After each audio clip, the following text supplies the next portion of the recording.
Okay, this is Sharu Anthony the Don. You're watching Tapealert right now, and we're here with. MRG. All right, so Yes, sir. tell me a little about yourself, man, and what you like to do in life. Nah, most definitely. MRG, my stage name, just my initials. Okay, Yeah. Born and raised Queens, New York. okay, Queens, big up to Queens. Yes, sir. Queens in the building. Yes, Hey, sir. Queens, we might have the toughest rappers. It's close. It's close. Yeah. Born and raised in Queens, East Elmhurst, Jackson Heights. Okay, Not too that's far cool. from LaGuardia Airport. Yeah, Yeah, born and raised, a lot of baseball. I grew up Okay. playing baseball. I had a baseball bat in my hand before I could walk. So baseball was kind of embedded in me, just being an athlete. Yeah, a lot of baseball growing up, and basketball, football. My pops was a football player, and I was the baseball player. But just sports and music. You in the locker room listening to music. They I think Drake said it like the athletes want to be the musicians and the musicians want to be the athletes. So I feel like my childhood was my upbringing was just a lot of music and sports. Yeah. okay. So what was like? I mean, we like to go way back. Mm-hmm. We like to go all the way back to the cradle. Yeah. Like what was some of like the music that was in your household? Yeah, most definitely.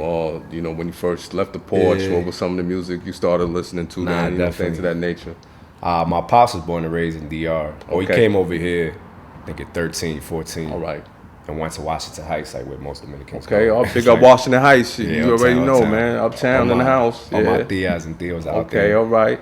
So naturally, a lot of bachata, merengue, Okay. Monchi Alexander, Aventura. Okay. So I grew up hearing a lot of Spanish music. I played a lot of video games like NBA Live and Okay. Madden. And I remember there was this one rock song that I really liked in Madden, Good Charlotte.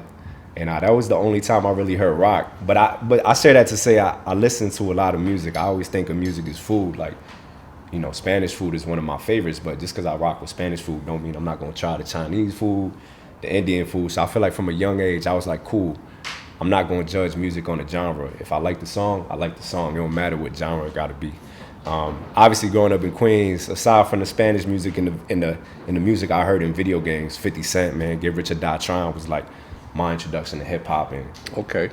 50 just that run he had when he Get Rich or Die Trying, it was just like, just hearing his hunger and his ambition was like, it was bigger than music. And I wasn't in Jamaica, Queens, but he was always talking about Queens. So just seeing that go on while I was a kid. And then I would say 50 Cent and Kanye West were like my two introduction to hip hop. Yeah. And I just fell in love with it after, especially Kanye, hearing Jesus Walks on the radio, like, and just hearing a religious song, but still on Hot 97 and Power 105. And I was like, man, this is different, So Okay. that was my introduction to music. The Spanish, the video game music stuff I hear in Madden, and then Kanye, 50 Cent. Yeah. All right. So let me ask you this: how long have you actually been seriously contemplating this as a life choice career? Nah, for sure. So, like I said, the goal was to be a baseball player, do it professionally. I played on a travel team. Okay. You already know. Throughout the year, Yeah. I traveled with my family. We had baseball tournaments in Florida, and we be playing kids like 12-year-olds, like 6'3", like you got to check their birth certificate. Like we were playing. I remember being 13, seeing 95 mile per hour fastball go by me. I'm like, Okay. oh shit. I'm like, this is crazy. So, but I also played football. Tore my ACL playing football, and I was out for 9 months. So I was like, damn, I can't. You telling me I can't ball? I can't play ball. I can't go to the batting cage. Yeah. So it was kind of like, oh shit, like this is something I did my whole life, every day, throughout the year. And now I'm in a bed with I had to get knee surgery, and I had to get the crutches. I was limping while I was walking, and my life kind of was put on pause. And when one door closes, another one opens. Music was always around in the dugout. I'd just be freestyling with my boys, freestyling on the basketball court. But then when I was hurt, I was like, damn, I can't play sports. All right. So at the same time, I think right before I got hurt, my boy made a song just messing around on GarageBand. Yeah. And I always like rap music, so he was like, yo, I want you to write a verse. I thought nothing of it. I was like, bet, say no more. He actually gave me the name MRG. Shout out my guy Brody. Right. Yeah, he gave me the name MRG, not Mr. G, which a lot of people would say when I started releasing music. So he actually gave me my name, even though it was my initials. My parents gave me my name, but he was like, yo, just rock with MRG. That's your stage name. I was like, say no more. It fit, it just flowed. And then once I got hurt, we ended up doing a rap group. And I always thought I was nice. I'm not gonna lie. I remember going to Riverside Church in Harlem where my boy AG had a little setup, and I did a verse. I did like a freestyle, and I played it for my mom, and she was like, "Who this?" I was like, "It's dope, right?" And it was me. She didn't realize. And then when I told her it was me, she was like, "Nah, that's not you." Okay. I was like, "Nah, ma, it's really me. Like, it's me." Right. You know what I'm saying? So I think after I recorded it with like kind of a professional setup, because the song I did with Brody was on the GarageBand, my first song, so the quality was kind of ass. Okay. It was like I could see my potential, but I didn't really think nothing of it. But when I got more in like a professional setup and I heard my voice on the record, I was like, and I saw my mom blown away. Not that my mom is like a super cosign or anything, but I was like, oh shit, like I'm playing this one freestyle I did for people and they don't even believe it's me. Mm-hmm. So I was like, okay, I think I got something here. And then, we had the rap group. Long story short, my boy who started the rap group, he was family friends with DMX's entertainment manager / lawyer. So for his birthday, our whole rap group, we got to go to Yonkers to DMX's studio. Okay, that's and cool. This is while I'm hurt. So we go to the studio, and this is my first time in the studio. I'm like, oh shit, like we in this room. Yeah. We got the engineer, and the engineer's pressing the button. I think we on the other side of the wall in the booth, and I'm talking shit. Just like I ain't really saying nothing crazy, but I didn't realize he could hear me. I think I might have said, yo, his shoes are ass or something like that. But he was like, yo, I can hear you, right? I was like, oh shit. I was like, let me chill, But I share that to say that now we at DMX's studio, so It's like you go from hooping in the park, now you're in the garden. Yeah. You really, there are hits being made in here. So I did the record. Naturally a little nervous, first time in a real studio. And after we did the record, my boy's family friend kind of pulled me to the side. He's like, yo, you got something. And now I'm hearing it from somebody who's in DMX's camp. So now I'm like, oh shit. Yeah, rest in peace, DMX. Yeah, R.I.P. DMX. Yes, definitely, you already know. Definitely one of the greatest of all time. And once I got that cosign from him, then he was like, yo, I have an opportunity. I want you to potentially get on DMX's album. And I'm like, oh shit. I'm like, now it's getting real. Now, and mind you, I'm only like a year into rapping for real. Because, I used to write lyrics on the side just for fun once I hurt my knee. But so he got me a record. At this time, DMX is in jail. Okay. So I never got to meet him. All right. Unfortunately. So he sent me to the studio in Harlem. We chopped it up. He's like, yo, here's this song called Hold the Line, produced by Swizz Beats. Here's an empty verse. I want to see what you can do on it. So I ended up going to Harlem, recording it. Meanwhile, I'm 17. And while this is all happening, my knee's starting to get back, and I'm looking to get back into sports. But at the same time, I'm about to get on a record with DMX, which sounds crazy. Okay, all right. So yeah, I did the verse. He rocked with it. Everybody fucked with it. He was like, yo, I got to send it to Swizz. Got to get it approved. Got to send it to, I guess, the label or whatever. So he hit me back. He was like, yo, Swizz is fucking with it. He gave the sign off. And then, we were supposed to move forward with it. But DMX, and I don't know all the details, but, I got the contract on my phone, like on my email, just because it's a crazy story. Somebody tell you they did a record with DMX. Yeah, mind you, I don't even have a song out. You know what I'm saying? My name is just my initials. I don't even know if I want to rock with MRG. Yeah. I might be Lil Son, but Copy. Yeah, so I was supposed to get $4,000 for the feature in the contract. I was supposed to get, and mind you, I'm 17, so my parents got to look it over. I can't sign it. Okay. We're gonna get flown out for the video shoot, and I think DMX came back from jail. And I think he went to LaGuardia or something. Something happened where as soon as he came back from jail, he kind of was messing up again with the law. And I think the label that just dropped him, and the song that we did was kind of like a record that the label owned, so it kind of became like a dead record that never really saw the day of light. They shelved it. They do that a lot of times, yeah. Yeah, so I'm like, damn, I go from, yo, I'm about to get on the record with DMX to the shit never happening. But, you know, like I said, I was a year into recording music. One question real quick. Yeah, Did he lay his verse, actually? Yeah, so all right, so hey, listen, record label, take it off the shelf, man. We want to hear that, man. Let's get to that. For real. Know what I mean? So when I got the record, it was 2 verses and an empty verse. Okay. So I had the 3rd verse. All right.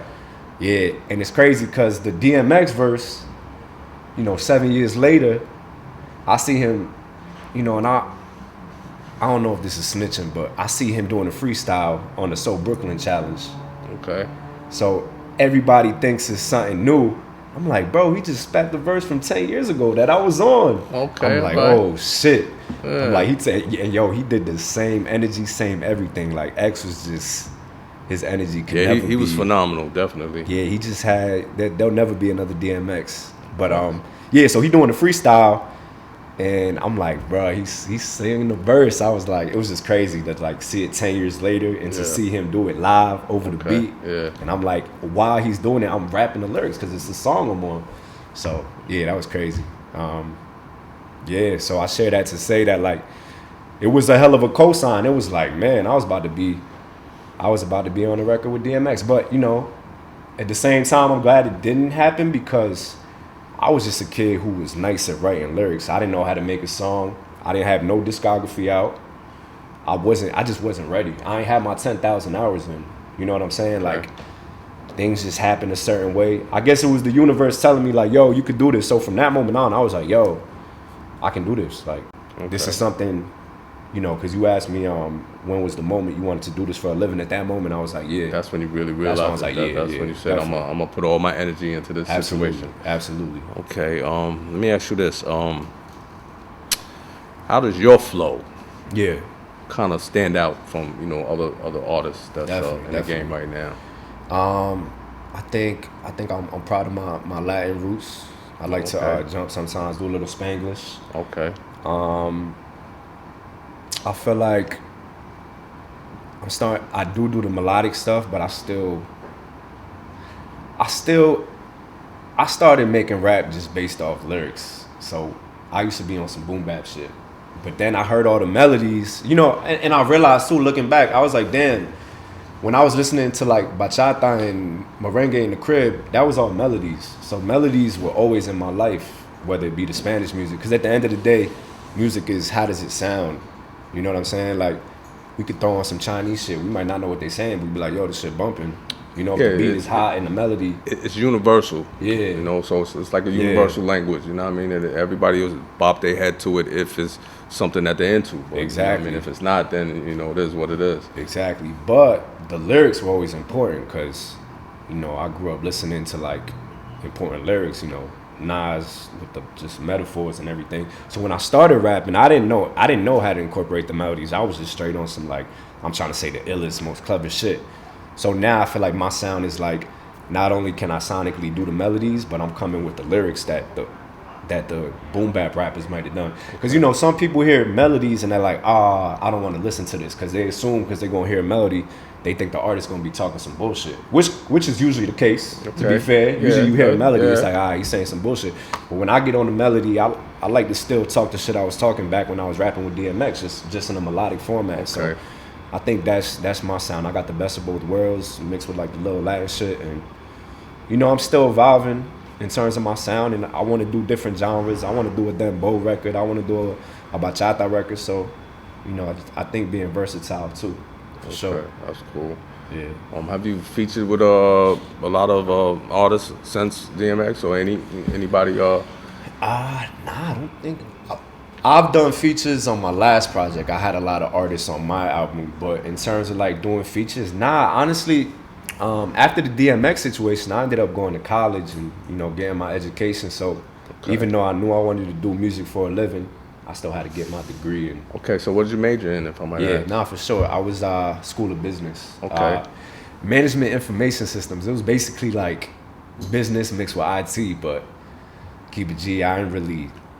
It was like they didn't teach you IT or business. It was just like, I don't want to say I think that college is like, you have your preliminary courses like the accounting, and which is important, very important. Mm-hmm. Everybody should know that stuff, especially running a business, because even if you're not doing to count your money, that basically exactly. even though you're not the accountant, you need to know what is he talking about. That's how they can steal it from you. Exactly. You don't know. So those preliminary courses were very important. But my major was kind of like, it was technology, so it was a new field. They didn't know how we should teach the classes, you know. So okay, all right. Yeah, but I majored in that. You know, when I went to college, I always knew that technology is where it's at. Like, the internet is the future. You know, the internet is replacing jobs. Tapealert on the beat.